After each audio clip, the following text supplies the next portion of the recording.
Cap stage itself is very difficult to remember, but after seeing this video, you won't feel it difficult. And at last, we see a short tricks to remember this big cap stage. Here, the bud stage is followed by the cap stage. But why the animal organ take the cap stage? Due to unequal proliferation. And this marks the transition from bud stage to cap stage.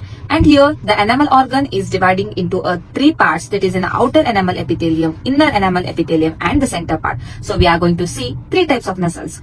Outer enamel epithelium is covered by the cuboidal cells.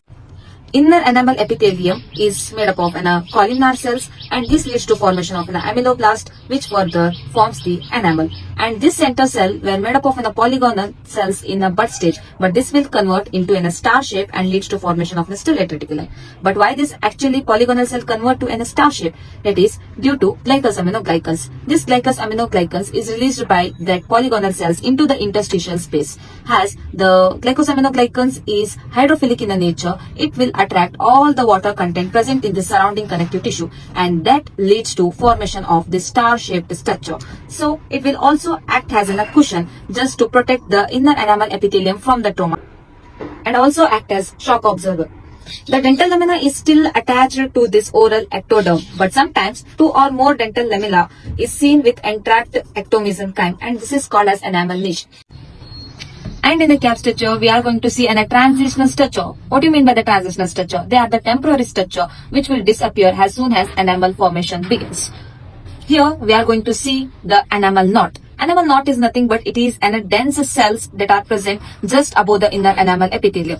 If there is a vertical extension present to that enamel knot, it will become an enamel cord. When this enamel cord reaches this outer enamel epithelium, it will become enamel septum. Septum is anything which divides. Here, the enamel septum is dividing the stellate reticulum into two portions.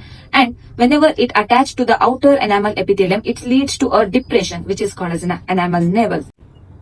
So here, the ectomesenchymal condensed part will differentiate the cells which are present below the inner enamel epithelium. They form a dental papilla leading to the formation of pulp and the dentin. And at the convex structure, that is the outer enamel epithelium, they form a dental follicle or the dental sac, which leads to formation of the cementum and alveolar bone. And the trick to remember this cap stage is C-KID. Here, C stands for cap stage of enamel organ, K stands for enamel knot, which are nothing but the transitional structure. If once you remember the enamel knot, that leads to an enamel cord, enamel septum, enamel navel. And I stands for inner enamel epithelium and also an outer enamel epithelium. And T stands for dental papilla and the dental sac.